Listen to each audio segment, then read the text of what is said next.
You're listening to the Fanboy Garage Podcast.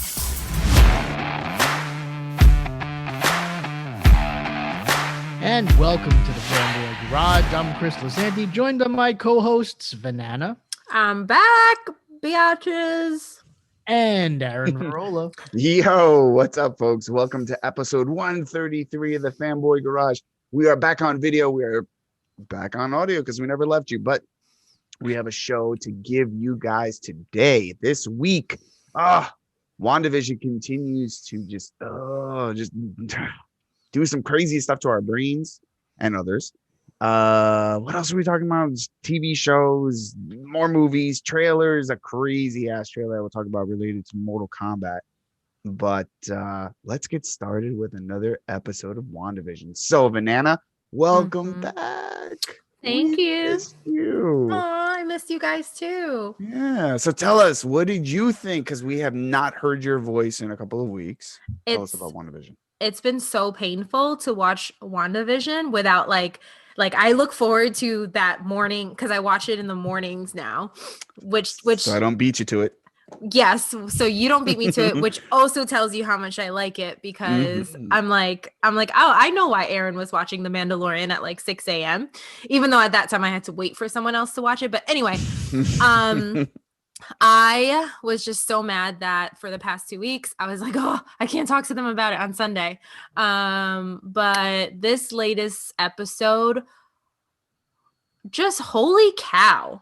Yeah. I mean, spoiler alert, whatever reveal was at the end, we knew that was like kind of coming, Sure. With Agatha Harkness. But I just think the show is so much fun. I love this week's episode nod to like Modern Family and doing that whole like talking to camera interview. You really got to see them play up like their quirkiness and comedy. And then we have like Darcy Lewis trapped in this world now. And I love that her and Vision are teaming up. And like, it's kind of like his storyline is splitting from Wanda's, which is really interesting. Which I felt like started happening, a couple episodes ago. So yeah, like solid, good stuff. I don't know what's going to happen next, but we only have like a couple episodes left. I think there's like 2 more episodes. Yep. Yeah. I think the next episode they're gonna tell us how we got here. I think that's gonna be and I'm just speculating here, but it feels like they're gonna do let's rewind, let's see how we all got into this hex, what Agatha's makes sense, right? Role would be, and then the last episode is gonna be the all-out war. Where things get settled and we figure out, how they fight back. If they fight back. I mean, this was they'll fight back. We would think this is the end of the sitcom concept, right? Yeah. And it went out in glorious fashion with the Agatha Harkness, Agatha all along. Yeah.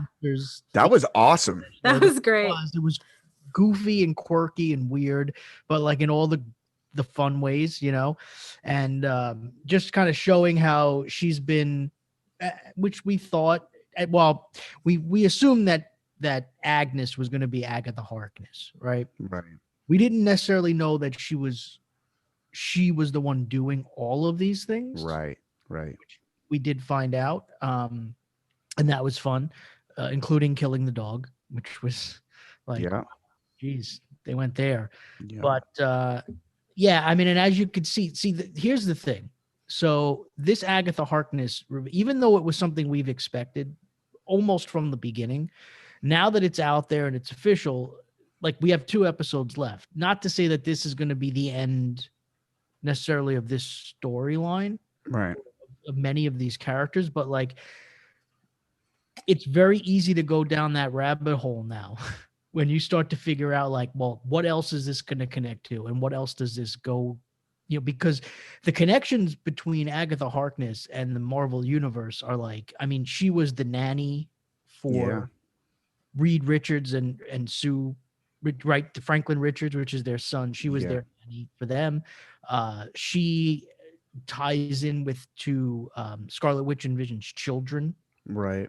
And the things that happened there. Who are now missing. who are now right, and she in the comic she makes them disappear, essentially. Yeah.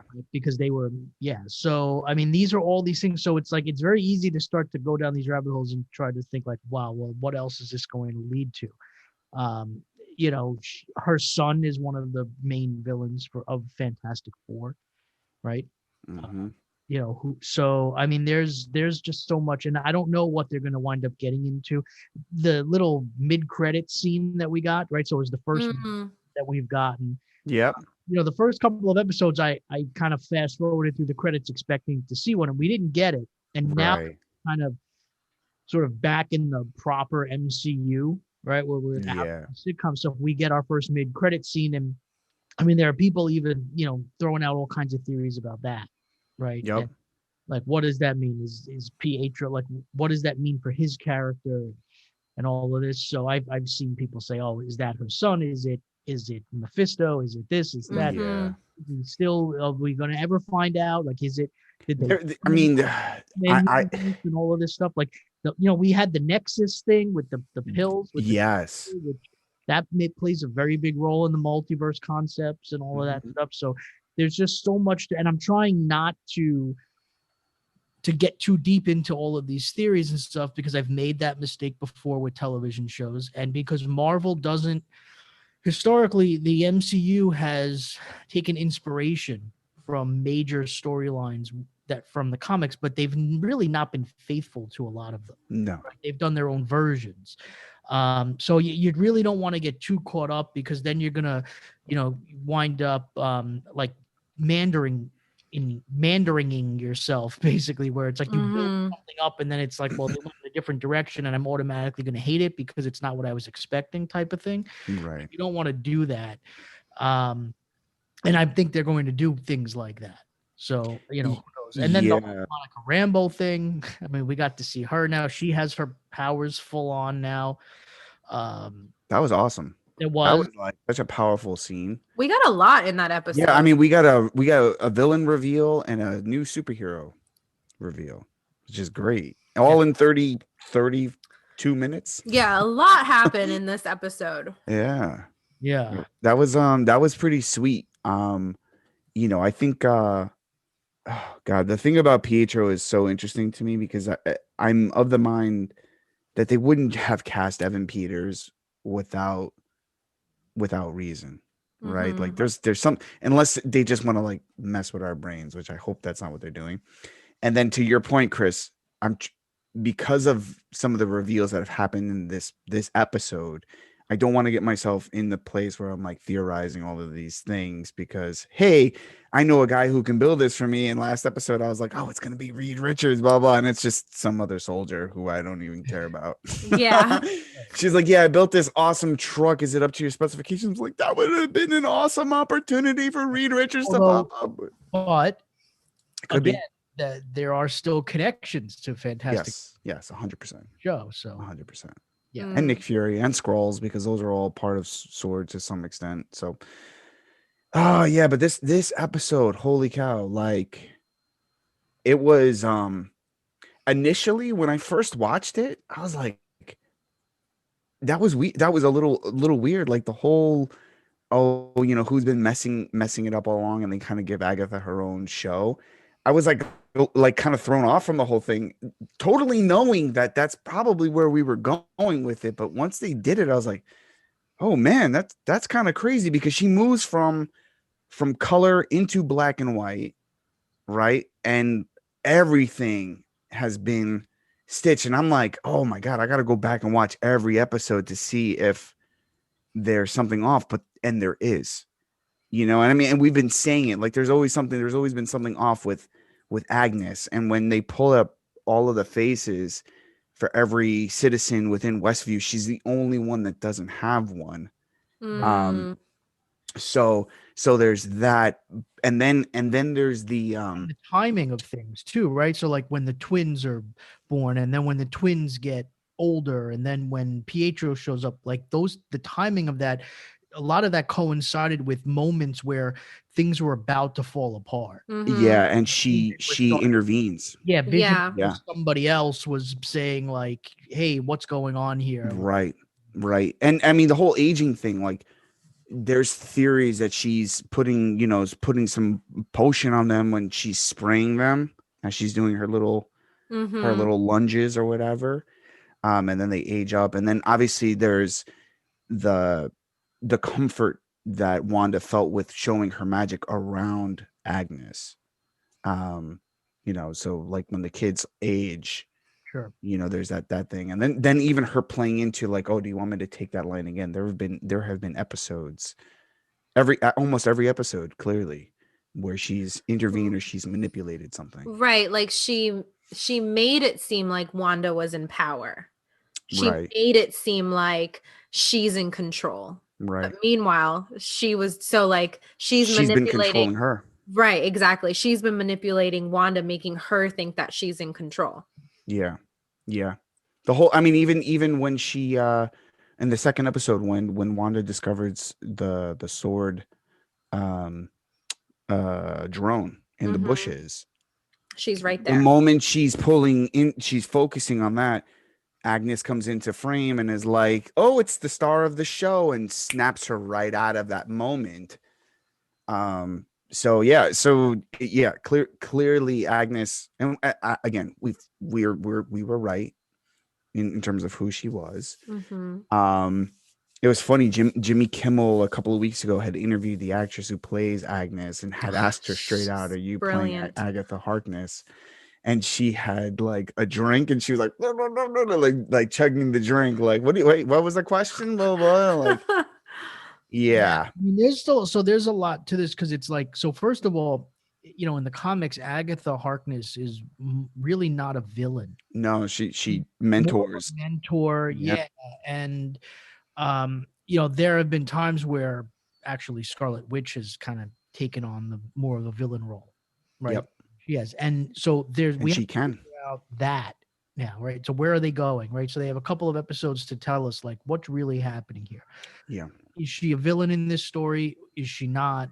Like, is she mentoring her? Is she under the control of something else, like all that purple and stuff like that? Yeah, I mean, which is very, very similar to the mind control that she would put on Tony Stark, that she put on all of the Avengers in Age of Ultron. So if you watch, because I went back after like Agatha hits her with the purple haze, pow.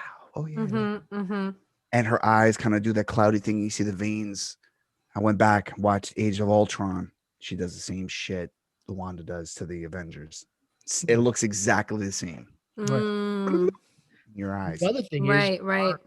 is Mephisto going to factor into this at some point? Yeah.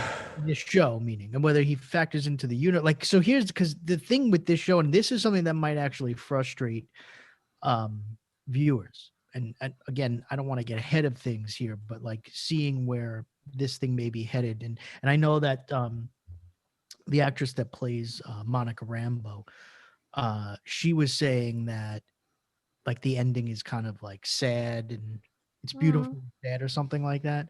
But like the amount of things that this show is supposed to be setting up, right? Like this show is going to tie into Doctor Strange and the Multiverse of Madness. Right. It's going to tie into Captain Marvel 2, because we know that Monica Rambeau plays a big role in that movie. Right? It's going to tie into the Loki show. It's going to tie into the Spider-Man movie in some way, shape, or form. So like there might be a lot of things that are just kind of left unresolved at the end of this as we move forward and start to slot things from this show, whether it be characters or elements, into these other movies where it's going to continue to grow and expand. That might frustrate some people, but like we don't know exactly how much, as they have 2 episodes left and seemingly still have a lot to cover.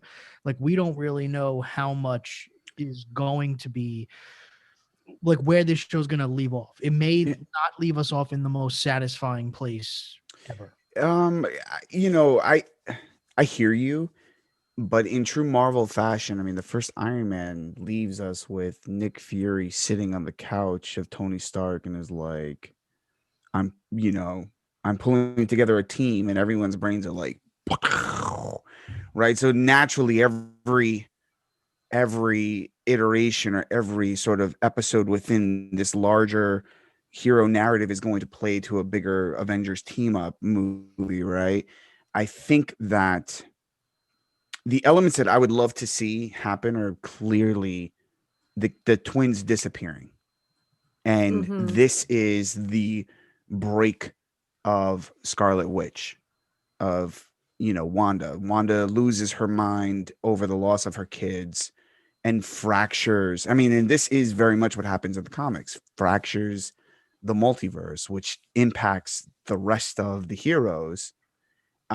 Maybe a great opportunity to say this is the What If series, right? Like, kind of use some of the existing stuff that they made, and this may be the plan. Who knows? But I would love for that to happen, only so that they can. And I mean, we're seeing the ripples of the Young Avengers kind of making their way. So Kate Bishop, the young Miss Marvel, all of these new characters who are will essentially become the team up version of the Young Avengers, I think are going to be awesome, only for her kids to pop back up in that in sort of teenage form as they do in the comics. I think it would be awesome. I don't know. I don't think Vision, if I were speculating, I don't think Vision makes that out of this thing. Right? Because clearly he can't exist. He can't exist without the Mind Stone, or maybe he can, but like him attempting to escape the hex and falling apart is clearly because he's not alive. She's manufactured him in some way, but there is that trailer where we see the Mind Stone coming back together. So who knows? Who knows? I don't think he makes it out alive either. I mean, Paul Bettany is like the A+ character in this entire show. Yeah, he's so good. He's so good. It's like, yeah, Paul Bettany is like I mean, honestly, his own show. Both of them. Like I never liked Elizabeth Olsen. She's an Olsen. It wasn't even. I don't know. I think just like the in the beginning movies, she had a Russian accent. And we talked about this and Sokovian. And then all of a sudden she just like randomly drops it. And that always gets called out. Always bothered me. And her character was never like such a big character until we got to, Infinity War and Endgame, where we really, really saw like her powers and what she can do. And they gave her a lot more screen time, than in the other movies. But in this show, I mean, her and Paul Bettany acting and being able to tackle each of these styles, it's like, I mean, think about it. There's some actors that can only do certain genres, right? Yeah. And when they jump genres, like Jim Carrey, you're like, oh, I didn't know he could be serious, but now we have in each episode. I mean, what a workout for these actors to go from like, Bewitched, Dick Van Dyke, like that type of show to then do a Modern Family and to go through all the 90s sitcoms too. But even to your point, I mean, even in those moments where those sitcom like eras are cracked. So like when in the 70s version where Wanda gets clued into who Geraldine is and she automatically flips like, why did you say Pietro, like, or Ultron? And you see her kind of turn into, she kind of like reverts into, the Wanda from the MCU. That's brilliant. Even in this episode where she's having the one-to-one and she says, oh, I don't know how or why this is happening. It feels like things, and they're like, maybe you deserve this. And she's like, what? Yeah. Like, she's like, why? You're not supposed to speak, but it's like she flips out of like that sitcom bubble, and it gets turned into her normal self. And even when she's challenging Monica when she comes out, like that's like legit, like being able to kind of flip that switch on and off is pretty dope. But I agree with you. I think she has totally stepped it up as an actor. Paul Bettany has always been a fascinating actor to me. Yeah, he's more he's more like natural, you know, like he just embodies it. And I was even listening to a podcast that she was on, and she's like, I'm the type of actor that I need to do my homework. Like Yeah. everything is very regimented for her, and she thinks about everything and plans it out. She says she's that type of actor, and you can tell she chooses her moments. But for him, I almost just feel like he's just like, yeah, let's roll with it. Like I know what I'm about to do, and then and then that's it.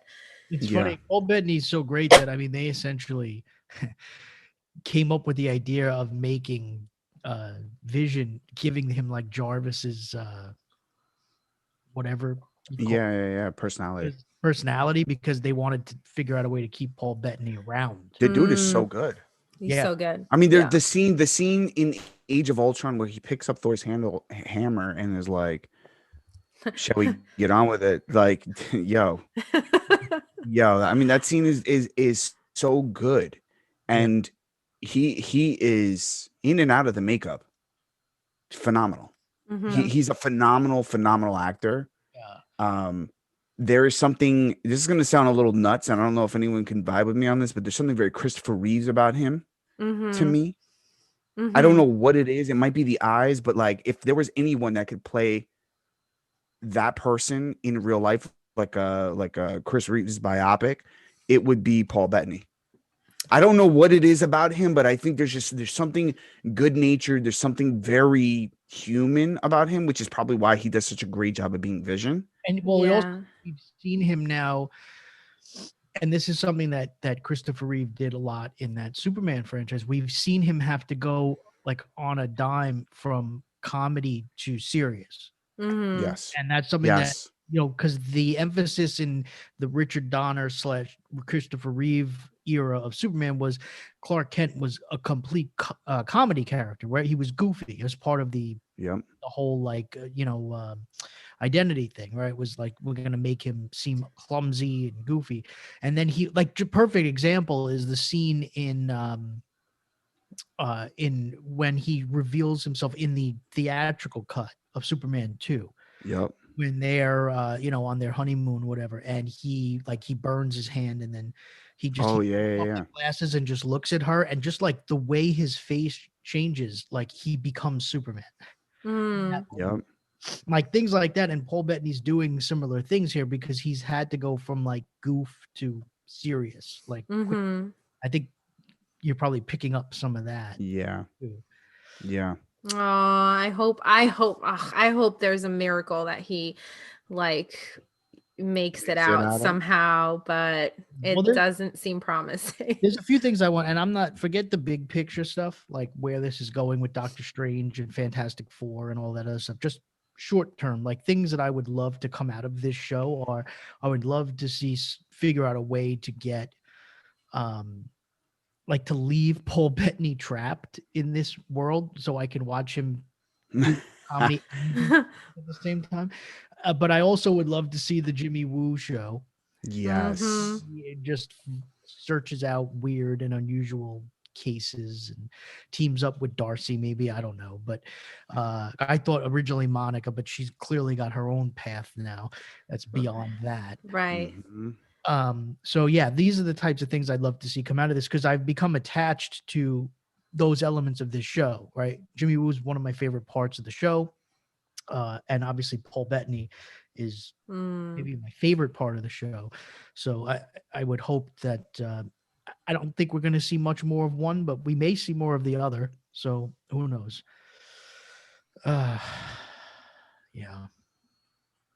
Yeah, it's really going to be interesting where the next 2 episodes go. I mean, we started the series, first episode, Wanda's in full control, right? We see her in the kitchen. She's controlling everything. We have sprinkles of Agnes. And then now it's like, it's completely flipped on its head. Wanda's kind of thinking like, well, maybe I should be the villain, because she's trying to protect so much. And if all of you guys see that as a bad thing, then I have no problem being the villain, right? I have no problem extending this barrier, turning the FBI agents into more circus animals, you know? But Right. also, if you have control over this whole barrier and this world, I want to know, how did Agatha get in? What's behind that? How did she control a world within your control? You know, I think that's the big question, is like, who's actually in control? And I know, Aaron, you started off early talking about how you thought the next episode was going to focus on a lot of that stuff, right? Now, Yeah. my one knock of this series, I will say, is that they have relied, I think, a little too much on tease, or like throw stuff out, like little hints, and you have to, and then boom, like in 30 seconds, just completely Summarize it. They've done that a couple of times now. Like that entire episode in what that was devoted to, like showing us, like, you know, all the things like that was, it didn't take place in the sitcom world, right, where we introduced to Darcy and we were watching it on the T and all of that stuff. Like that was just like a whole reveal, and we went back in time, we learned how Monica got there and all of that stuff. And now the same thing kind of happened in this episode. It's like the episode's going along, and then like the final like minute, all of a sudden the Agatha thing happens, and like boom, it was me all along. And now that may be it, by the way, too, because it may not be her, right, all along, which I guess we'll maybe find out. Yeah, she might be working for someone else. I mean, there's the book, right, that has all that energy around it. And you know, there have been a couple of people who I watch and follow frequently who have pointed this out, but the idea is that somebody, it may be Agatha, it could be her, whoever, her boss, is draining energy from Wanda. And so the theory is, if you watch every episode in the of WandaVision, at the beginning it's like previously on WandaVision, right? And so the theory is that as you listen to every episode, her energy drops as you get from episode to episode. So the first one, she's all previously on WandaVision, and then by this one, it's previously on WandaVision. It's like there have been dramatic tonal changes in the way that that's delivered. Oh, that's interesting. It may be because it's matching the genre of the show. Like, I was gonna say that's one thing, but if you really pay attention to it, it really does sound like she is losing her umph in it. Well, in this all by design. And in this episode, I mean, she's exhausted. She's like so happy, like it's like she's hungover, and she's so happy that Agatha like has or Agnes has taken the kids for a day, right? And we also see all of the objects like shifting. Yes. Yeah. So there's something, she's losing control. So she's getting that power from somewhere, I think. And she alludes to it in we even forgot episode 4, episode 5, where she's like, I don't even know how this all happened. Yeah. Right. You know? Yeah, I think that, and also it gives us an explanation for why the setting changes so frequently. We learned that this is essentially like a week's time. Yeah. Right, that we're watching. Yeah, it's been a week. Yeah. So why have we gone through so many genres? Like, and what's the purpose of the genres, and how is it? So that whole energy theory kind of makes sense, because just looking historically through television, like there are dramatic shifts, right? If you look at frequency. You look at the way characters are portrayed in the 50s, especially like housewives, mothers, right? Like you look at the female characters in the 50s versus in the modern time. Different level there. Everything was more idealized in the 50s, right, on television than it is now. Now it's more, I mean, as realistic as it could be for like a sitcom. So yeah, I think there's probably a lot to that. Yeah. So that, something to pay attention to when you watch it. But I do think the next episode has to be the like, okay, now we're gonna fill the gaps, because there's a lot of teasing. there's a lot of territory to cover because there's even that line about we have to tell Wanda about what Hayward's plan was for Vision. Mm-hmm. But if she took his body, she may have already known, Mm-hmm. right? So, but the question is, who told her? If that's the answer, Right. was it Right. Agatha? Did Agatha go, "Oh, you're an extremely powerful witch"? Like, and I assume based on the way that Agatha greets Wanda, like it's finally a pleasure to meet you, means that she's been under this false pretense for quite a while, and or has never really met. They've never really connected beyond what's happened in the show. Well, and Yeah. also Wanda, right. Wanda has never met Agatha Harkness. She Or met maybe she has. It's well, just in this world. Whatever. Mm-hmm. yeah. And so, and then there's the other thing of following the aspect ratio of the show, right? Because that is the clue to sitcom world and then MCU world is the aspect ratio shifts to letterbox when you're in the real world. And Mm-hmm. when Wanda walks into the basement, aspect ratio shifts, so that space is in the MCU, Mm-hmm. right? It's no longer in the show, so to speak. Right. So there's stuff there. There is also something that one of the twins says. He's like, it's very quiet here. It's very quiet in your mind. Tells me that Agatha's house or Agnes's house is probably like closed off from everything else that's been happening in Westview. Mm-hmm. Right. So she's isolated herself there. So yeah, anyways, suffice it to say, lots of shit going on with her. You know, I'm not even going to get into the hexagon thing because like hexagon is everywhere. Everywhere. Yeah. Everywhere. Like there are people who are doing full on 30-minute YouTube videos per episode talking about, oh, there's a hexagon here, the hexagon there, hexagon. Oh, Like, did you notice okay. hexagons on her sheets? There's the room that Agatha is sitting in is in the shape of a hexagon. It's Right. Right. But yeah, like the next 2 episodes, like no more teasing. Like we need an orgasm now, you know? Like bring us to the climax, right? I agree. Absolutely. Yes. This is what we need. It's 10 p.m. It's late night talk. Oh, I thought I was drinking. This is some good water. Wow. I do not disagree. Yes, we all need climaxes in our lives. Come on, Wanda. You'll have the Deliver. greatest one. Yeah, I mean, and I think again, Aaron, you mentioned earlier the whole thing with Evan Peters.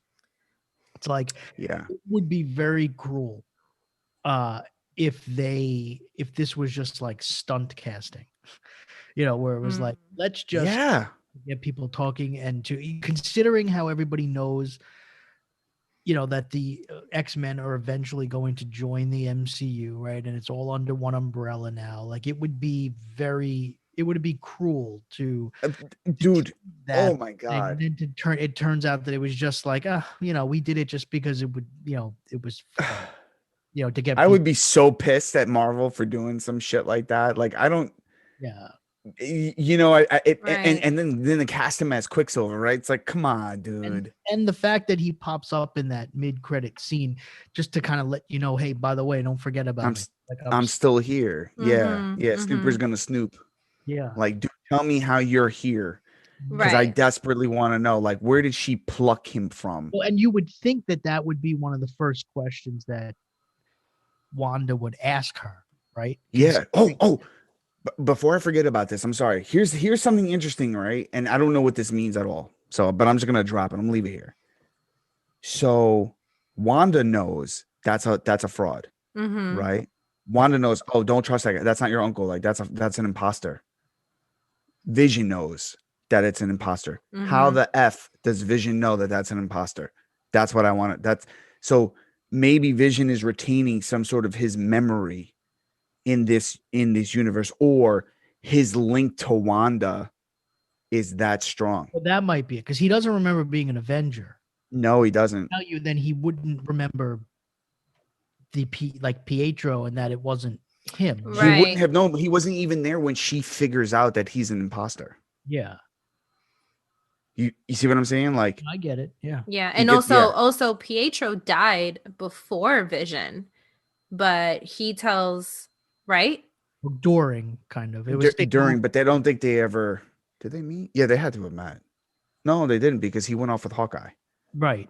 Yeah, and he's the first one who dies. Yeah. But he knows yeah, that so- Vision. He knows that Vision's her dead husband. And it's Right, like so he it's like if he you didn't are know already that- dead, how did you know the events that happened after? And who's putting that Hey. stuff in your head? You know, Hey, you caught on to what we talked about last week because we Oh. said exactly that. Yeah. I didn't listen to But the that's last why you episode. belong on the show, Vanessa. Because it's he not only does this version have elements of the other version's memory, or has his Right. memory, Mhm. those things that you shouldn't know at all, which is why a lot of people believe that this isn't, or he's under some type of, well, Spell. we know he was obviously under a spell of some kind. Yeah.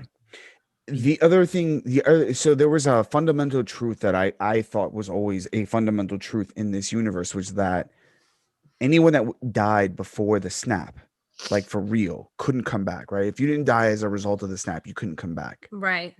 And there's this whole, and this has actually absolutely nothing to do with the snap, but the fact that Vision is back and the fact that Pietro in some way is back, I was like, oh, are they reneging on this idea? Right. Mhm. But they haven't yet No, because if they leave the barrier, they're dead. right. So there's that. And then there's the thing about Pietro, like what Wanda says about you can't bring anyone back. Like once they're dead, tells me then that if Agatha if she brings him into this world, she's pulling him from somewhere. Like Yeah. that's where my brain automatically That's where goes. the Like she's multiverse- pulling him from somewhere else. Maybe from the past at a time where he was alive. no, Another universe. she's pulling him from a multiverse, obviously. Right. This version of Peter, right, Maximoff, existed before, during, and after the snap. You're right. I mean, we've seen him. So obviously, logistically, it was not the same universe at the time. Mhm. But Right. now that it can be folded in, and they're going to go with the multiverse concept. Yep. That's clearly, the multiverse had an effect, and obviously, just because one version of something died in one universe doesn't mean the other. And we've seen that. That's already been established. Yeah. You've seen Peter Parker in one universe is dead and not in the other, and things like that. We've already established Right. those types of rules.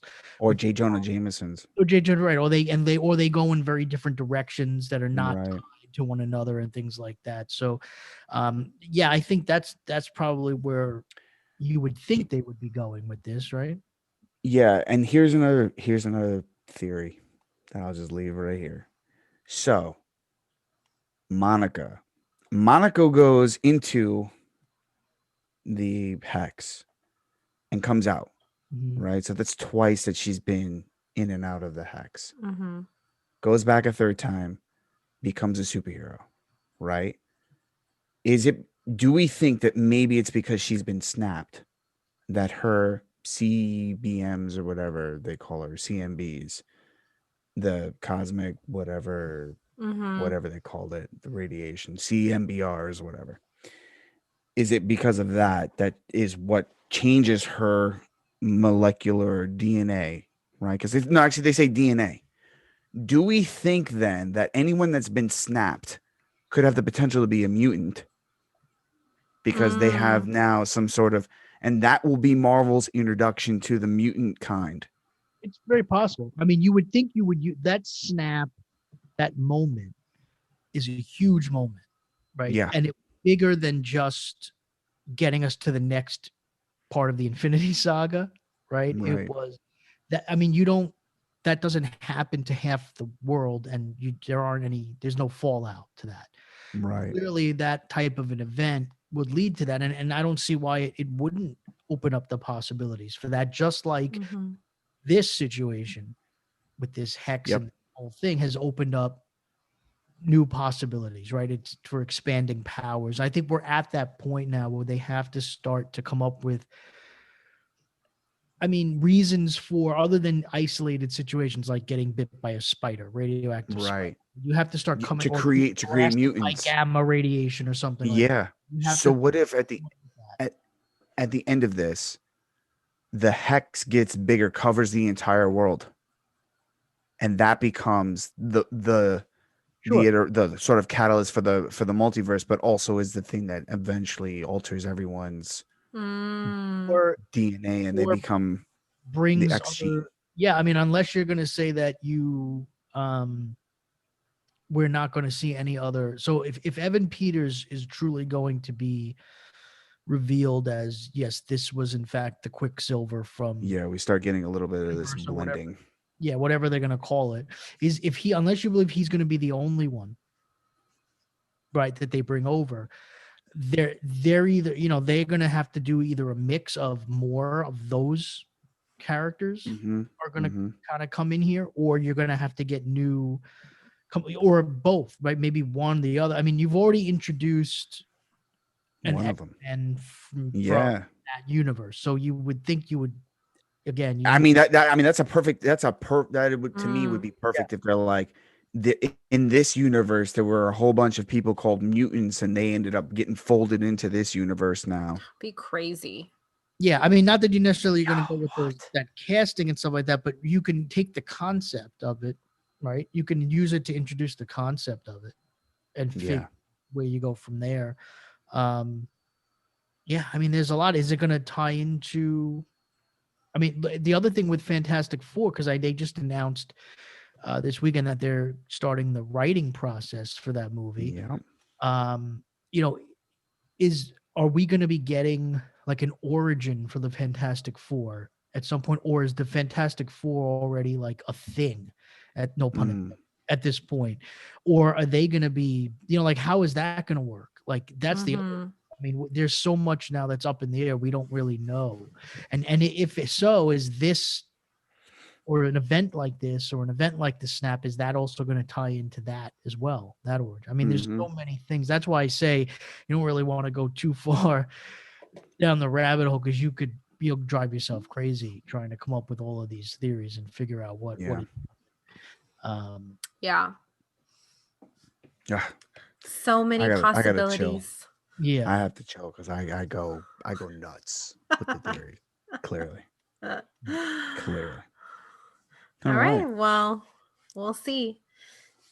And hope to get that. Oh. Yes. So what's next? So the other thing was, speaking of multiverses, right?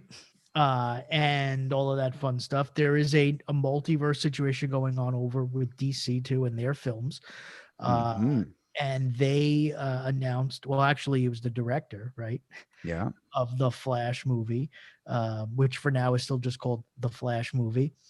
Sure. Where he announced that, and it was really cute. They did a whole video thing where he basically announced that Supergirl is going to be in this film, and it's a new Supergirl, and a lot to this actually, right? Yeah. So a lot of firsts. It Yeah, is she's not blonde. which is nice, right? Nice little change up. Sure. And her name is Sasha Calle. Kaye. Yeah. Calle. So, and she's on The Young and the, is it The Young and the Restless? That I Dude, I have no idea. but she was on soap opera that I could not believe is still on the air. Dude, they're like never stop. I didn't realize that soap operas were really even like still a thing. Still a thing. But yeah, and it was cool. The director, Andy Muschietti, did it was like basically like a Zoom call. Yeah. Where he holds up the suit. Mm-hmm. She was like completely like caught off guard. It was pretty cool. She was really cute. Yeah. Young and the Restless. Is the Young and the Restless. Young and the Restless. Yeah, I was just looking that up. Thing. But, okay. So yeah.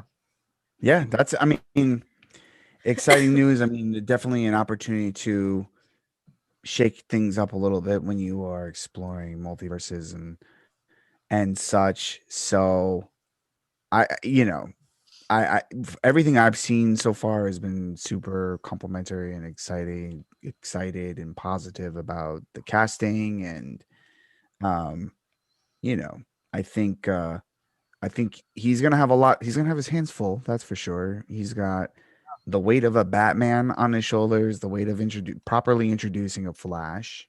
Yes. He's got Mhm. 2 Batman on his shoulders actually, and now he's got a Supergirl. Yeah. So I mean, and she's born in Boston, but she's Colombian, right? So sure, that's also kind of groundbreaking yeah, Supergirl yeah, character. she's a Latina Yeah. or Yeah. Latin. And but yeah, I mean, he has you're right. But it depends on now the Supergirl thing is something they could really develop, and you would think would eventually lead to its own franchise. Sure, hopefully. Use her in this movie that's seemingly would be a big deal, and Hmm. branch her off into that's fine. That's a good way to do that, actually. But the thing with stuff with Keaton and Affleck and that stuff, you would think some of that will be more cameo. The Keaton may have like more of a mentor role type thing that might be a bigger deal. But so I think you don't want to get too crazy with the amount of characters that they're announcing, because you Mhm. don't really know exactly. Like just for an example, and this is not a great example, but like with Zack Snyder's Justice League, right? So like they're like, oh my god, well the Joker's in it too, and it's like, but then you realize it's like, well he is, but it's just in a dream sequence, and it's not like a huge role and stuff like that. So, like sometimes when you just look at like a cast list, it's easy to say like, oh wait, this might get this might get away from, Right. but it may not actually be, realistic. Yeah. Although I do think that the Supergirl thing is big, because obviously you would think that that's ripe for branching her out. Mhm. I mean, like Mhm. similar to what happened with Wonder Woman in BVS. Sure. Use Yeah. the character and then let them go on their way. Give a little bit of the the backstory and all of that. Again, it would be nice if Cavill Superman could have played a role in that, and maybe he will still. I mean, there's still room for that, I guess, but Mm. we'll see. Yeah, I mean he does he does kind of pull out the Superman suit, right? Isn't Yeah, that because they don't obviously have the Supergirl. a suit mocked up for her yet, although I hear Mhm. filming her production's about to start Yeah. soon, so I would but yeah, since she just recently got cast, they'd have to do all types of costume fittings and Sure. all that Yeah. stuff. So but the fact that he has that on hand, dude. Come on, man. Yeah, He's just got it. like right there. Yeah, but yeah, seriously. But I mean he makes some good films. I want to see. I hope it just doesn't burden what he needs to do, Mm. right? I don't want this to become a Captain America Civil War type film. Well, so here's Not that, and that's I'm not knocking that, because that's a damn good movie. Sorry, Thabo, that's a great movie. yeah. But I don't want it to be, distracting. Yeah, the thing Right. for me is at this point, and my original thing was like, and this was in the kind of the old concept where we weren't getting Zack Snyder's Justice League, right? My whole thing was, is your first Flash movie to be like kind of a Flashpoint-esque storyline? Is that the best Right. idea? Because you're taking the focus potentially off of Mhm. your main character. But now that we are getting Zack Snyder's Justice League, which is going to introduce us to more of that character and his world, right? We're going to get Iris West in this. And all. Right. I'm more okay with this now, because I don't really need to see another. And this is that whole conversation about origin stories. And I, we're people that we've read the comics, we've been familiar with these characters. I watched the show, the John Wesley Ship show, and I watched the Grant Gustin show, and I've watched the cartoons, and I've read and so I'm very familiar with all of the different origins of the Flash, the different versions of the Flash. I don't need a Flash origin movie at this point, because I think we've already established that, right? And even where we are with the character in either version of Justice League, right? Whether it's the theatrical, Right. the Zack Snyder version, which we haven't seen yet, but you're seemingly by this point he's already the Flash, and we know that we have a general idea what his backstory. His backstory isn't really that. It's simple. I was right? gonna say his origin kind of sucks. Like it really does. I mean, he just gets zapped by lightning after getting splashed with chemicals. Yeah. Right. I mean, there's the stuff like with his mom and all that, but that ties more into like the other elements of his story and Yeah, potential villains and stuff like that, more though than it is like his direct. and that's already been set up in exactly. well, So in a Justice League movie. right. Although you would think that's still going to be part of the Zack Snyder version too. So that's why I think at this point, I'm all about now just this whole like if you're going to as a comic book fan, as a superhero fan, if you're going to give me multiverse stuff, both Marvel and DC, great. I'm not going to complain about it anymore because I don't need to at that point the whole shared universe and all that stuff the doors get blown off because like everything fair game. And if you're going to tell me that Batman 89 is now relevant again because it's all part of the same thing with You'll eat that. I'm all for that. With a big ass spoon. Absolutely. And I don't need to think about how it makes sense. I don't care how it makes sense. Again, like sometimes I think like, we're fans of superheroes, right? We read comic books and why are we trying to apply scientific logic to how something like we need you to remember logic in general. Our imaginations, which is what made us fans of these types of stories to begin with. Right? So great. Bring it on. Let me see multiple Batmen interacting with a Flash and all that stuff. Yeah. That's just like the ultimate, and everybody else should have to come along for the ride. That's kind of how I'm looking at this at this point. Sure. Yeah. So could have that Superman cameo in Shazam been a different Superman? It could have. Because I mean, shitty as a cameo could ever be, where you just show a neck down. Yeah, he could have been a Superman from a universe worst movie where ever. Terrible Shazam sucks dick. suits. I mean, I can't stand Shazam. Anything is possible at this point. That's the thing. Yeah. Shazam could be part of a different universe. The shit universe, sure. I mean, it's all, all over it. You can kids universe. It was like a kids movie. Yeah, at this point, you can write Power off Rangers. anything, right? Because you can do what they do in the comics, which is when we need to change things up, we throw in a multiverse thing, or we just bring something, restart it. Creative license. Yeah, we just kill somebody. That's it. And then somehow so bring them back. I think that's all very comic book, and I'm okay with it. Yeah. Just tell me, as long as that story you're telling me works for me, that's fine. I'm good with that. So, cool. So what else did we have? There were. So where we're talking about killing characters, might as well talk about fatalities and friendships.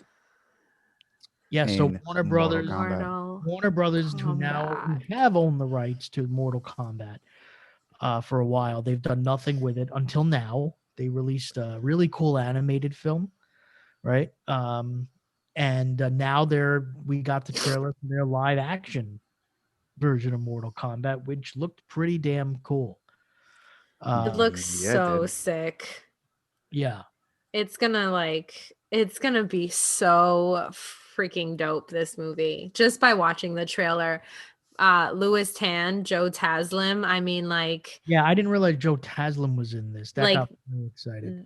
The action in it is just gonna be crazy. Even just seeing some of the initial bits of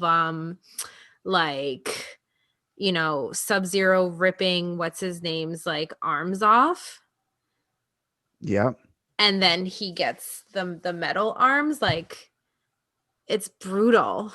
It's gonna be gory. Does he play Joe Taslim? He plays Sub-Zero. Yeah. Yeah. Yo, that dude's eyes, his face in that shit, like bugged me out, and he looks like a badass. That was such a bad, like, You're talking about the freezing of the arms? No. Pause that. Put that shit on the shelf. Cuts Scorpion. I know what you're gonna say. I know what you're gonna say. His blood squirts. He freezes that shit in mid ice into a dagger and stabs him with his own blood. What the F? Yeah. Or like, I showed that shit to Jess. Jess is like, hold on. Did he just freeze his? I was like, yes, he did. Yes, he did. He froze his blood and turned it into a dagger and stabbed him. It don't get more Mortal Kombat than that. yes, like that's you hit the nail on the head. It's Mortal Kombat. It's like what you see when you're playing the video game. And when I played the video game, God. I was always Sub-Zero. That's actually who I played with. Sub-Zero was my dude. That was my guy. I always played with him. Tournament style, anytime it was just like maybe one-on-one with friends, like that was my guy. And then to see him at the very end like construct that ice wall. Oh my God, just so we could throw him through it? Because you can, that's like one of the moves that you can actually do when you're, when you're playing the game. So I love how they brought in the fatalities the moves you can use in the game and made them real. That's like so cool. Because without that, it's not Mortal Kombat, right? It's just basically like a typical action martial arts. Yeah. The special effects just look really good. Yeah. That looks awesome. And you typically you typically don't hit that 100%, in like films like the budget this. is super, super, super low. Right. And they haven't been doing any marketing for it, which, I hope they're pouring that all into post. Only Lewis's Tan's Instagram. I mean, he promotes that every single day. Yeah. So it's like, I just, I'm skeptical because there hasn't been a video game movie that has been super successful. It's gonna be successful, I think. I mean, sure. It now is the time for it to be successful because it's not really right. It's not being released. 20 million. How much? Oh no, that 20? No, that was the original movie. Never. I was like, what? Hold on, let's look up. No. Yeah, the budget should be. I think the budget's like super small. It's maybe under 100. Yeah, it doesn't say. Yeah.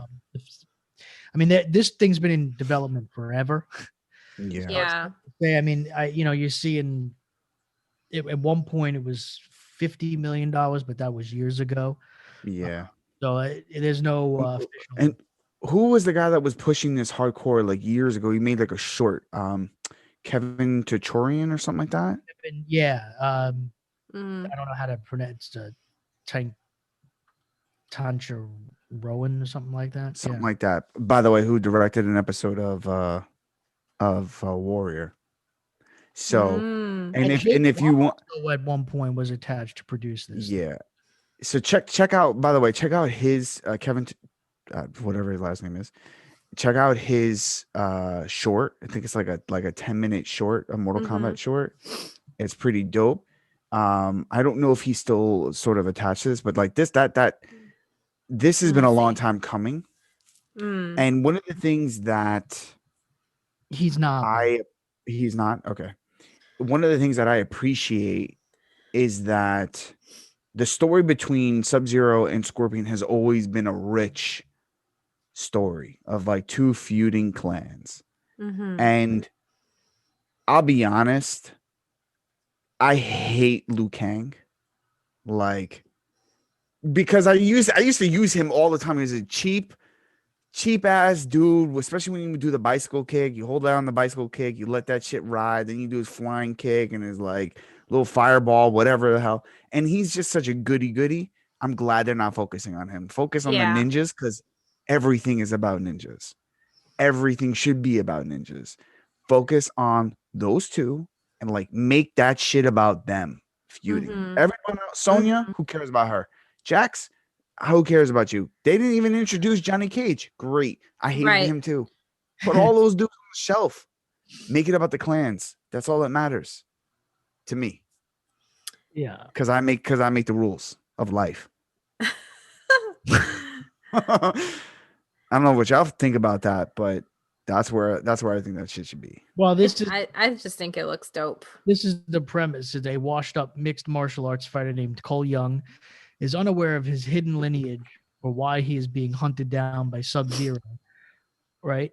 Mhm. Concerned for the safety of his family, he seeks out a clique of fighters that were chosen to defend Earthrealm in a high-stakes battle against the forces Mhm. of Outworld.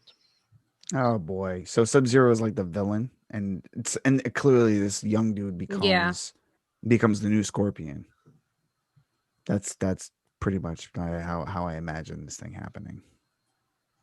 Scorpion So- in this is played by Hiroyuki Sanada. That dude's awesome.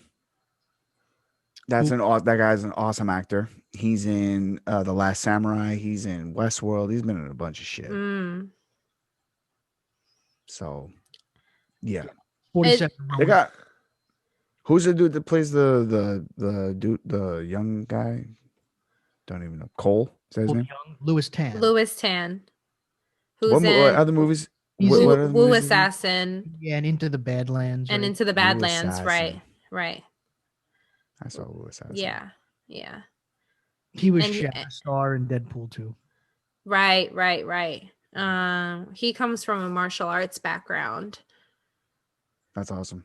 I And love that he they are said- actually and- using martial artists because I hate when they fake the funk, Yeah, man. and he said the martial arts in this movie is like legit, straight up, like raid Good. style, apparently.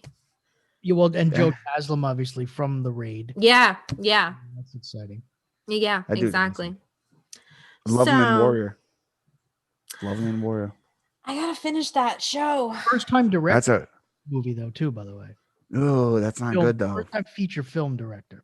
Oof. Oof.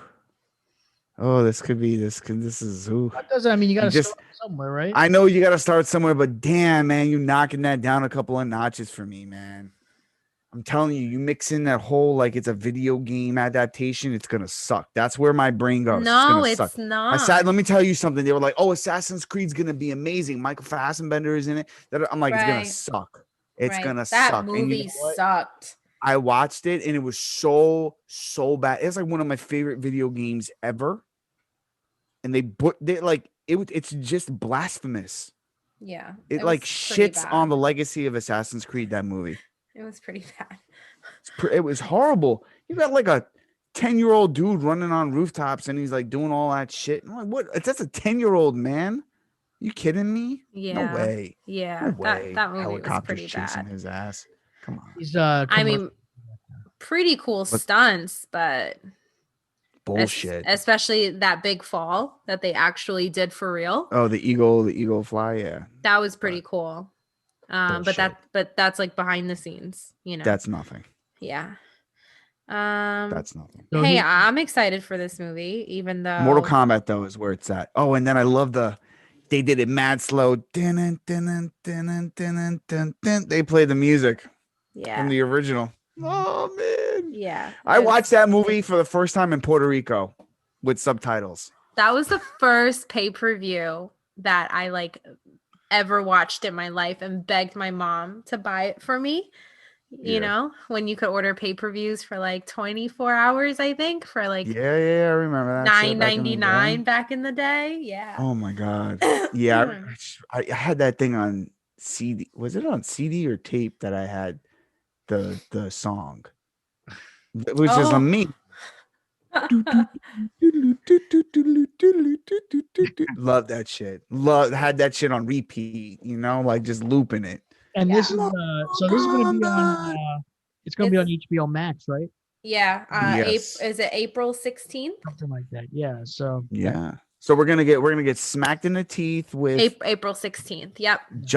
Zack Snyder's Justice League, Yeah. then Godzilla versus Kong. Godzilla versus Kong, and then we're gonna get Mortal Kombat.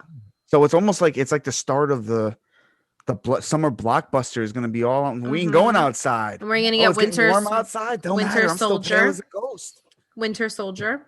Oh, that's right. Falcon and Winter Soldier drops Mhm. in March. in Yeah. March. Same day. Day after Zack Snyder's Justice League. Day after, yeah. Although I Yeah. assume they're going to do week to week like they have been with WandaVision, right? So I hope they drop 2 episodes first. Oh my they god, might. I need something. Yeah. And then You need something. I'm going to be recovering from surgery. and then Yes. May 21st, they just announced to watch. that is Zack Snyder's Army of the Dead. Army of the right. drops. Dude, so this dude is getting like a nice little 4-day bump of Zack. Everyone talking about Zack Snyder. Like, let's lift him up to the Lord. Oh my God, Zaddy's come out from the woodworks. Your savior has come. He's got Well, it's actually Zack Snyder's Justice League and then Army of the Dead. Praise Jesus, hallelujah. Fruit of the Spirit. Woo, Zack Snyder's the Lord. He's walking on water for that week. it makes a lot of sense though, because if you think about it, you're gonna have his Zack Snyder's Justice League's coming out March 18th, and then May 21st or something like that, right? Is the Army of the Dead. So you might as well release it now while While he's hot. Yeah, I mean that makes Mhm. complete sense. And Yeah. I mean it's Dave Bautista starring in Army of the Dead. It's gonna be it's an interesting thing. Apparently, it's like a heist movie set to the backdrop of like a zombie invasion in Vegas. A Or something. heist The of what? the poster is interesting because it's very Yeah. like technicolor, like not technicolor, that's the wrong word. It's like the neon colors. It's like our logo, our new logo. Kinda, yeah. Well, it has It's it has got that WandaVision vibe to and it. I feel like it's No, it's got that like Birds of Prey vibe. yeah, Ugh. probably because it's very like bubble gummy. in Vegas is my guess. And it's like a safe. With there all with- the Yeah, Something with so, all the hands coming yeah. out of it. yeah. 'Cause So that makes a lot of sense when you shut doors, right? Things don't just flop off. right. yeah. Sure. Logic. What were we talking about? Logic? What were we saying about Yeah. fictional?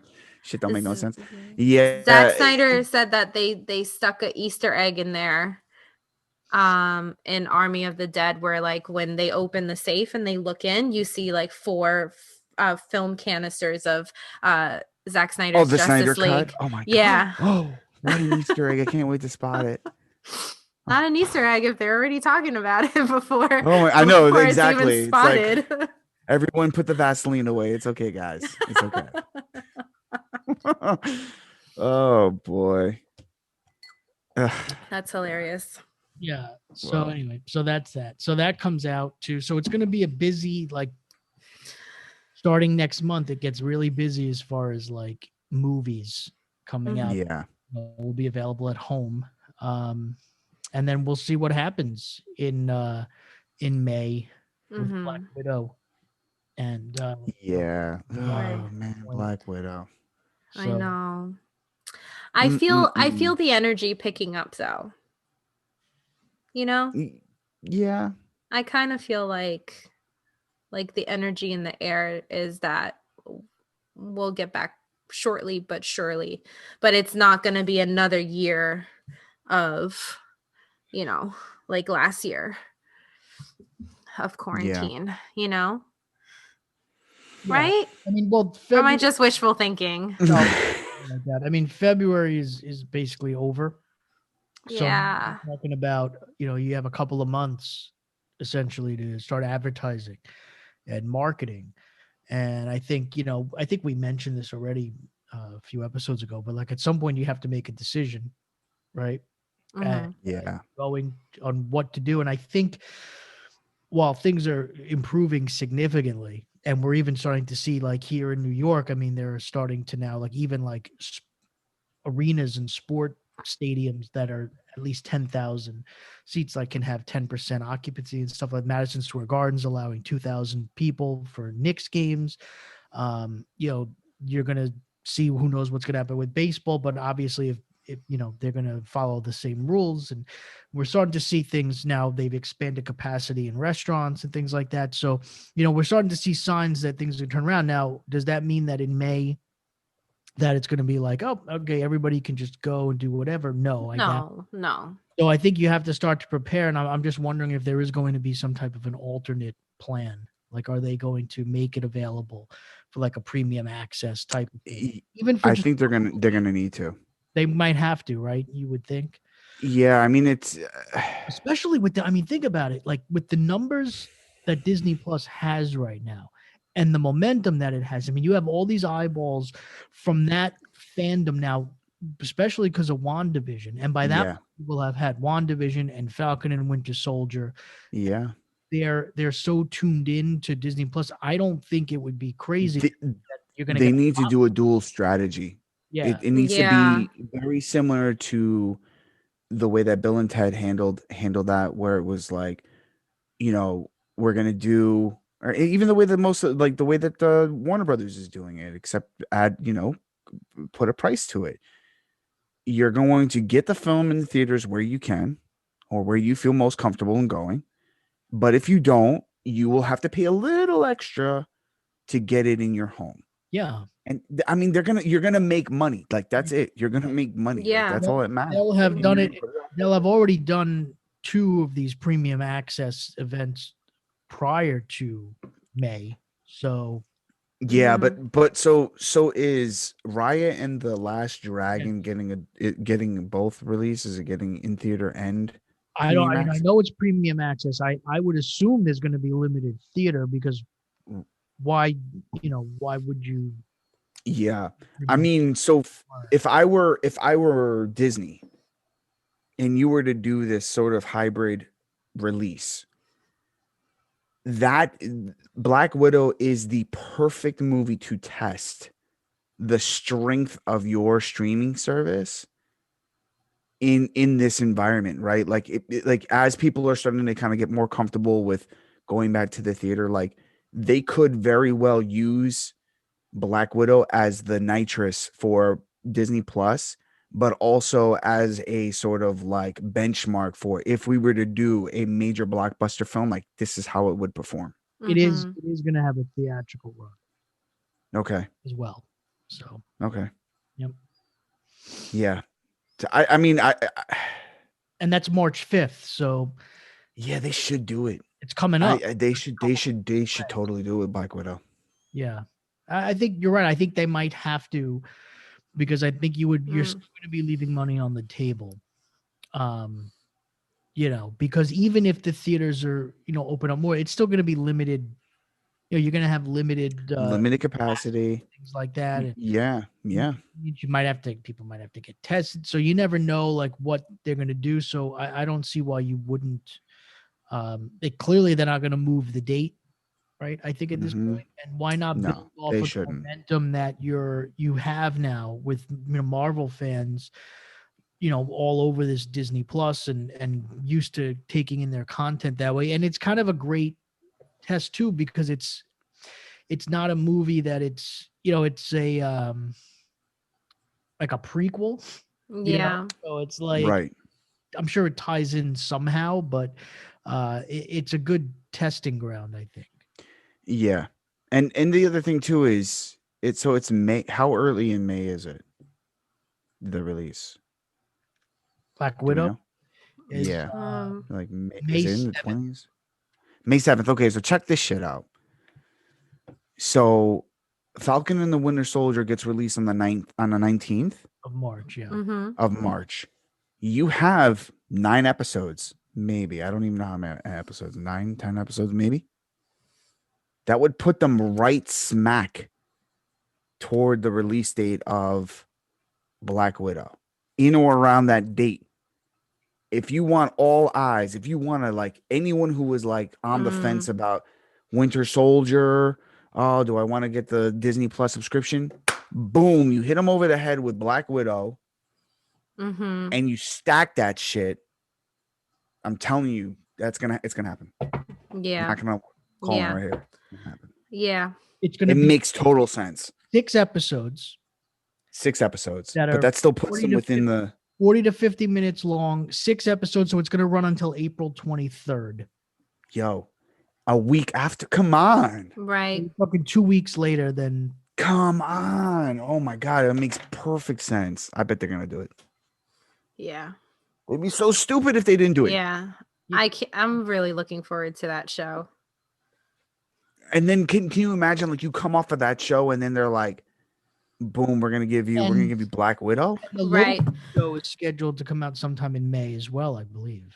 The Loki show. Mhm. Yeah, I think It's also that would going to be awesome. 6 episodes. So This is where Marvel needs to like crank it up a notch. Oh my God. It's like we haven't heard anything for like a year. And then this year is just going to be like bam, bam, bam, bam, bam. I'm gonna tell you something. Like, you're so right about that. But like this, this feels so good. It feels so different. Like, but the same. You know what I mean? Like, I was very eager to fall back into this world. And we talked about it before. Last episode, we were all on here. But falling back into it feels so good, but it's so different because this is it's a totally different world that we're in now, right? This is post snap. When we become kind of there because that's where Spider-Man took us, but like this, I'm excited. Like, I think for me, the multiverse concept gets me more excited about it. Yeah. Look on paper and you're like, so not knowing what these Disney Plus shows were going to be like, but now seeing what they are and how they are going to tie into things, and seeing like the budget for Falcon and Winter Soldier be essentially, I mean, it's 6 episodes that are like, between 40 and 50 minutes long. Shit, So that's you're awesome. talking about it's going to be almost like 2 feature-length films, right? We're also getting a lot more of them. We're getting a lot more content. It used to be just waiting for the next film. Yeah. And filling in your time in between then watching maybe YouTube videos, or whatever news that comes up. But now it's like you have different shows, just more hours of content happen. And that I was a little concerned at one point, like, that's a lot of content to have to digest, right? And if it's all going to connect, you're going to have to pay attention to all of it, which can become tedious and frustrating for a lot of people. But seeing how they're doing it, I think doing it like a week, 1 episode a week works because it makes it a lot easier, but also because of the timing. I think they got very lucky that we are in a time right now where there's not a lot of original content out there, and that especially of this type of thing, and that television schedules are very free right now. People are looking for things to watch even now. But to counter that, I mean, I think because of the strength of the brand, I think people would have been tuning into Marvel shows regardless. To a point, but I think that last year helped really build the Disney Plus subscription numbers and streaming numbers in general, right? Because what we had, people became more familiar with it, and I think that having a show like WandaVision come out in January, right, at a time when there's usually not much happening in television, it's winter, at a time when a lot of people, it's winter, so people are home even if they could do things, right? And also there's not a lot of event television, and in some cases a lot of shows were delayed, didn't even debut, right? And so television really isn't booming right now, so it was just the perfect storm. And it was like, all the movies had gotten pushed off and all of that stuff, so we haven't had a lot, other than The Mandalorian, we haven't had a lot of event viewing. And now it's become event viewing, and I think it's got people like charged up. And I think that the fact that we're not going to the movies right now, these shows in a lot of ways have replaced that experience. Yeah.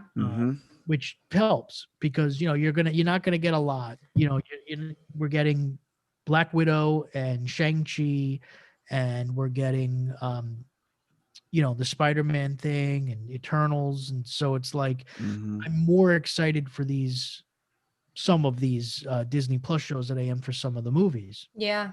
And that's so now I'm ready to consume all of it, because my other general television consumption is not what it used to be. So I have a lot of free time now to take it all in. Yeah, I just want to escape. Right. Yeah. And have something to talk about, like, Yeah. I mean, doing something like this show, right? I mean, there were, those weeks where in early, in the lockdowns and the quarantine when nothing was happening. I mean, you're sitting there, it's like, it's nice to be able to have these types of conversations again, where we're analyzing Easter eggs and meanings of shows and where they may go and where they're not going to go and how does it all tie in, and that's the fun part. Right. That's part of the experience of watching and watching these things is not just sitting there on your couch or wherever watching it. It's the conversations, text messages, before and after, or this type of thing, or that's the other thing, the social element of it, which has driven a lot of shows. So yeah. So let's see. We still have 2 more weeks of WandaVision. That's the focus right now.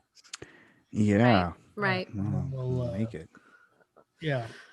So we're gonna make it after all. I know, and then it's Falcon and the Winter Soldier. Yeah. After we'll see how much time I can spend watching Zack Snyder's Justice League. I mean, that's still gonna be a.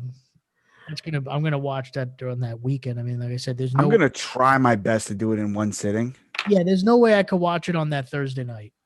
I'm just not gonna. I'm gonna try. I'm not actually going no. from the time I get home. It's not gonna be possible. It sucks because I'm having surgery that day, and I don't even. We're gonna be watching the back of those eyelids. Yeah, I'm gonna be like all drugged up. Yeah, you ain't watching shit. I hope I can make it for our recording on Sunday, but I might be a little like I'm probably not. Looped out. Maybe we want to get you on there, but what do you tell us what you really think? Oh, well, the anesthesia is still in my system. I'm assuming that's going to be a Saturday, like binge. Saturday. Wake up at like 6 o'clock in the morning. No, let's not get crazy. Have some cereal. No, breakfast. There's no reason for that, but it'll be a Saturday morning viewing because I don't see, because even like the Friday night, like when I get home, like I don't want to be tired watching it because it's not fair. Like it's a long movie, and if I'm already tired, like yeah, there aren't very many movies if I'm tired.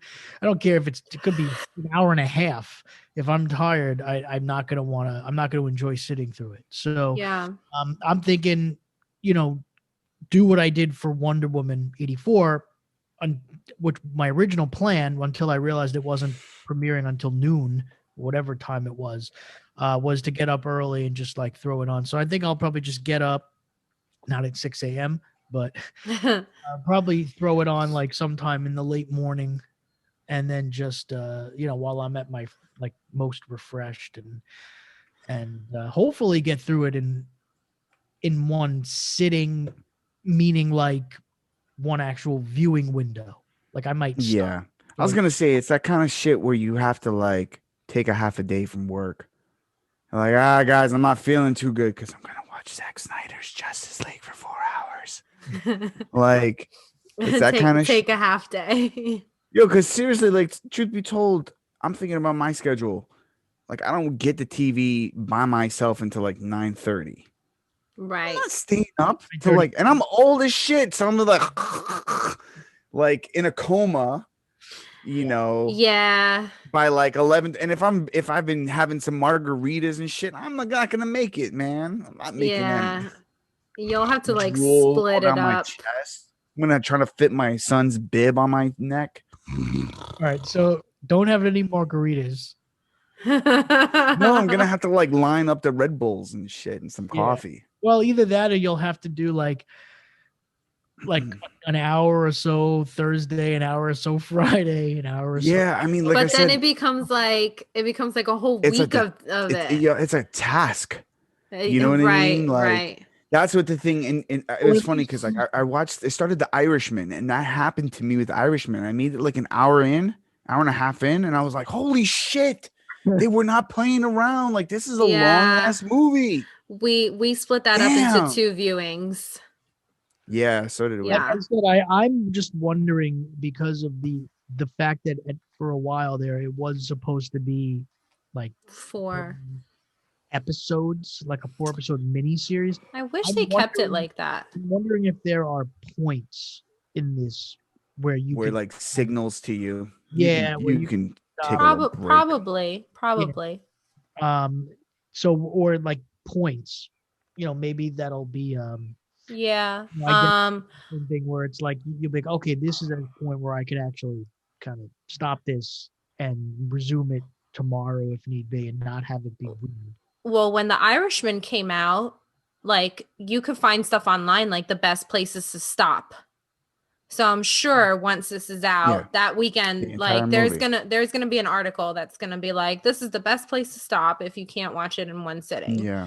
You know? When the Flash is introducing himself to Iris West Allen, you can stop it right there and pick that shit up tomorrow. Like that was the thing we were Aaron, talking about. you're It's so like, not excited about this movie. It's so you know what it funny. is? It's pretentious. That's the problem I'm having with it. It's Yeah. pretentious. And I don't, you know what?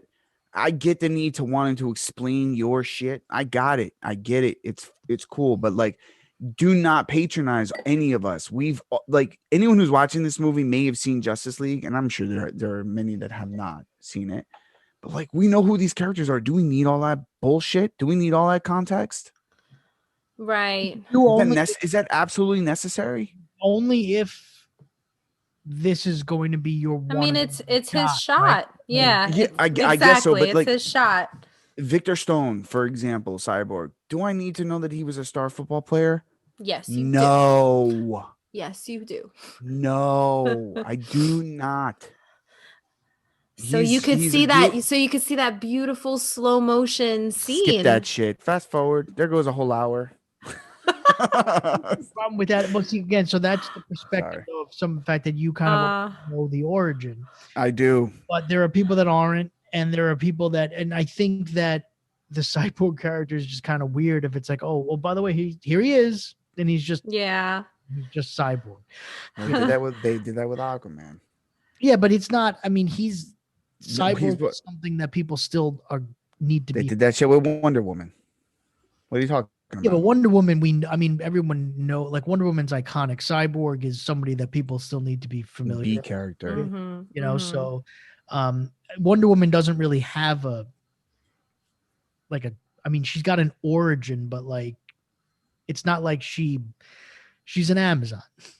Right. Sure. Because that makes a whole ton of sense. You know what I mean? Like, it's not something like there was not a moment, right? It's not like no, she just is who she is. Yeah, it's not Spider-Man's origin where he gets bit by a radioactive spider, or even Superman's origin, right, where he's sent from his planet, stuff like that. I mean, it's just she is who she is, and yes, she has a moment like we saw in her solo film where she becomes Wonder Woman.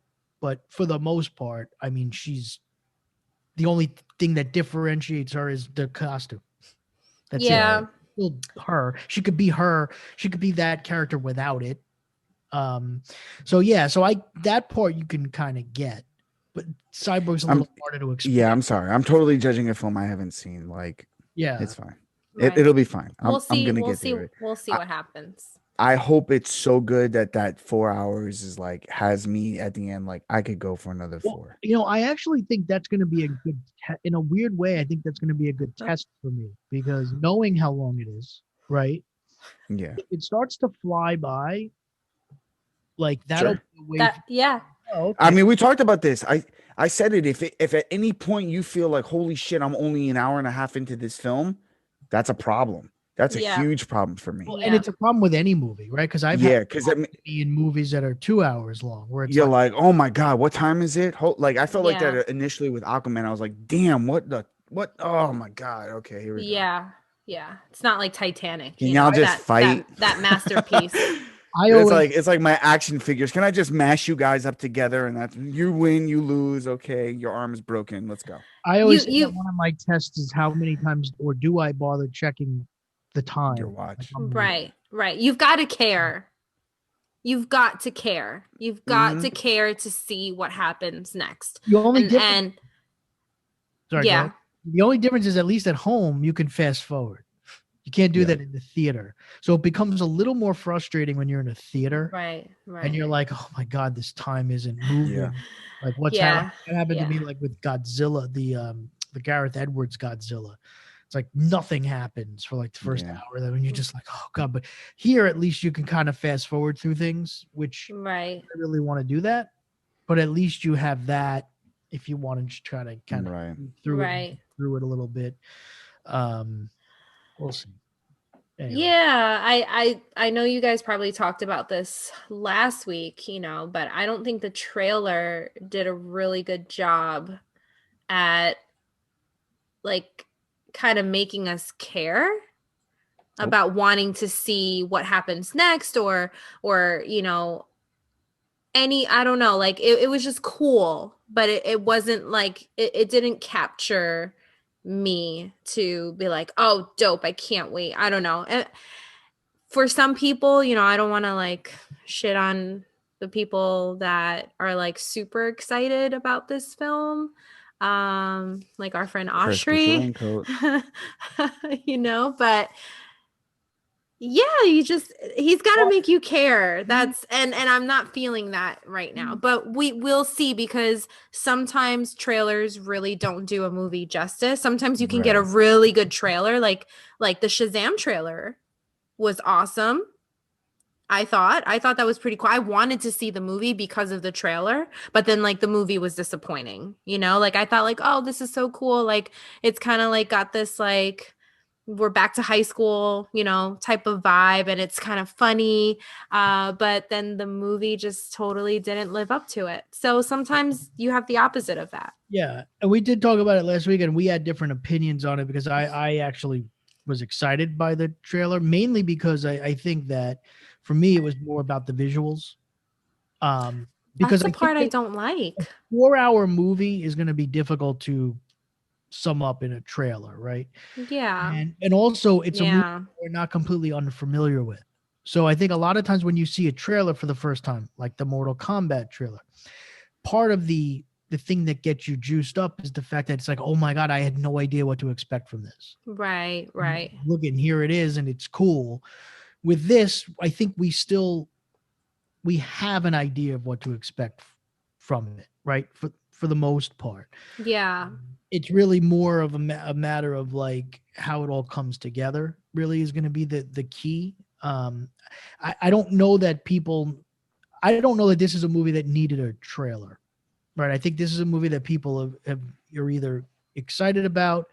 That's a good point. Or maybe not excited about. And I think if you're somebody that doesn't know it exists, this might not even be for you, because if you're that tuned out of this, then maybe a 4-hour superhero film that's kind of dark, is R-rated, is not necessarily. I mean, this is truly for the fans. If you think about it, there is no part B to this. They're not right, or it doesn't seem that way. They're not making this. No, I don't think. Yeah, I don't think to go do something else, yeah. or to like use it as a springboard for something else. I mean, this is truly like he's giving this to the fans and spending a lot of time on it. So, in that, and it all comes to a close. This years long, push to get his version out. I mean, fantastic. Yeah, I like the story behind it more than probably the story of the movie. Yeah, probably. Yeah, I'll probably say that. Because I mean, at the end, like Wonder Woman is still going to be Wonder Woman, right? And they're doing what they do in those movies. Aquaman, same thing. Yeah. Ben Affleck we're going to see him pop up in the Flash movie, but he's essentially not Batman anymore. And we don't know still about Cavill and all that, but like really what this is going to do is it's going to introduce us a little bit more to the Flash. It's going to be getting a movie, and it's the one character for now that is going to be getting a solo film that we really still haven't dug into too much. Right. And so if anything, I think it's going to serve as a closure to what Snyder was trying to do. Right. So Man of Steel BVS, this, It's going to be a love letter in a way to the fans that love this version of the universe. And I also feel like he's actually doing a lot to create something that's supposed to be really like a love letter and a tribute to like the DC fans, right? DC universe and stuff like that. Similar to the horrible score that they used for the theatrical Justice League, which was supposed to be like this thing to get, using the John Williams Superman theme and the Danny Batman theme was like, oh, this is going to be a love letter to fans of the entire history of Warner Brothers live action superheroes. That was a fail, right? So if they can do something here, in putting the Joker in and all these little things like that, that kind of makes it sort of a nice little tribute and closes up makes this cul-de-sac, right? That he called it, that exists on its own. Yeah. I think and then after this, like, let's see like different characters, I want to see them. I want to see them. Yeah. I want to see like the more expansion. Yeah. I mean, we're going to see the Suicide Squad, right? Which is going to be different. And we're going to see, we're getting another Shazam movie. We're going to get another Aquaman movie. Obviously we're going to get another Wonder Woman movie. But who knows what else we're going to get? I mean, there's a lot of something fresh, something exciting. To me, it is so unfortunate that Wonder Woman struck out. Yeah, I know. With me. Because Shazam was not a win. Birds of Prey was like, man, it was all right. That one Aquaman I've grown to appreciate, but it still wasn't like oh my God, this was an amazing movie. To me, it feels these movies are subpar in my mind. And that kind of breaks my heart because I know that they have the potential to be so good. The thing is, we don't know what DC is though, too, going forward, right? Because now, if you're looking at it, right, Joker, very different, right? That's a beautiful, right. And it's funny because I didn't even put that in the category. Yeah, no, I know that's right. That is totally not even in like that is not. Yeah, but that's but that is the direction. Yeah. The Suicide Squad is going to be different in its own way from things that came, before. I mean, it's not going to be, what we got with the first Suicide Squad movie. Right. So they're going in different directions. They're going to be trying different things, some new things. And they're also going to be incorporating stuff onto HBO Max. So we'll see what direction they go with all of that stuff too. So it's going to be a different DC on film, universe now. I was going to say from your mouth to God's ears. Yeah, I hope so. Because we've already seen elements of it, right? Yeah. We've seen an element of it. If you're going to be a brand that sticks around, you got to do what Madonna did. You got to reinvent yourself. You cannot just play with the same tools. True, but I would also say you can't be everything at once either. No. Like you can't try to play in multiple sandboxes. Right. But if you find like the heart of it, which I don't think they're there yet, No, I agree with you. And I think it's funny because I think it was a Toby Emmerich something that said this way back was like, we're all about telling good stories. Mm-hmm. No, you told a good story. Joker was a great story. That's a phenomenal story. Shazam, not a good story to me. Aquaman was not a good story to me. Wonder Woman was atrocious. 84. So 84. 84. Thank you. Like those aren't things that I would define as like amazing storytelling. So yeah, I think. Well, I think what he means by when we're telling good stories, I think is the idea that I don't know that it was like a literal thing. I think it was more like we're not concerned with shared universe things anymore. We're just going to tell the stories that we think are worth. Sure.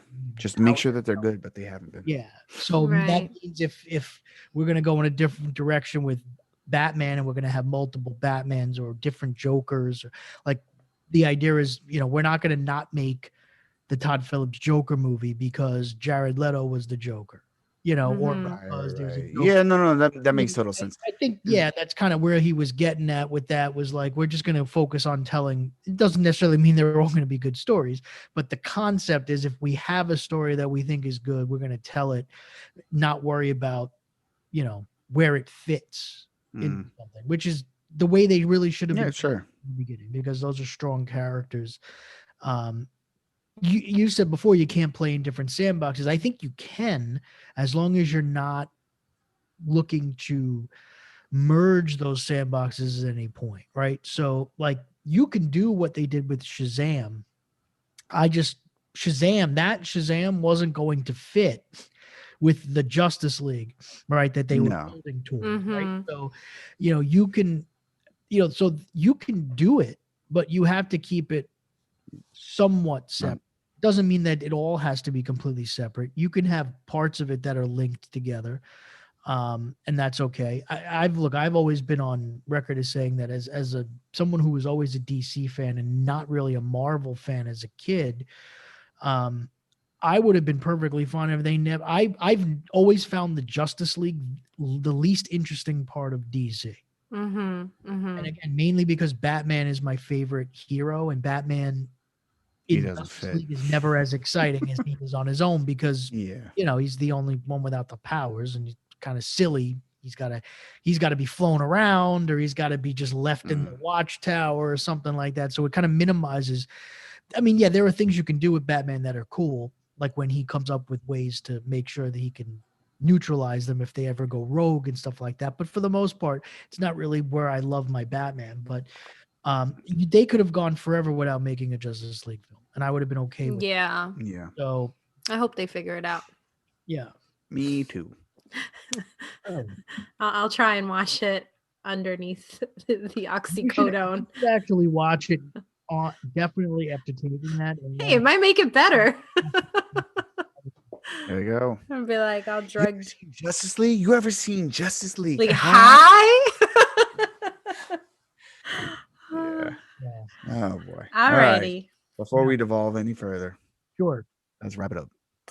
Yeah. So go to thefanboygarage.com.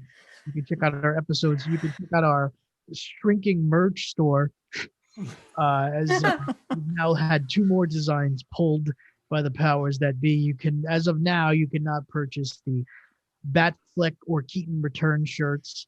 So they have gone the way of the Jedi Training Academy shirt that have been pulled now.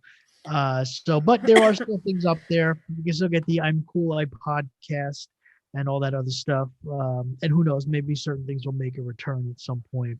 Yeah.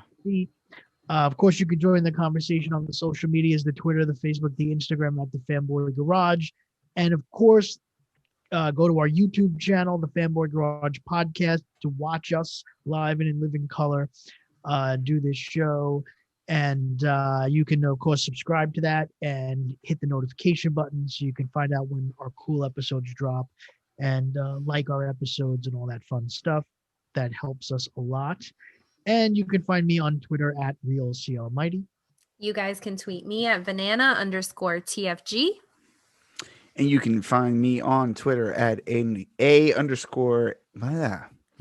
Try that one more time. You can find me at Ron Speaks. That is A_Ron Speaks. Thank you again so much for listening to episode 133 of the Fanboy Garage. We will check you guys next week. Peace.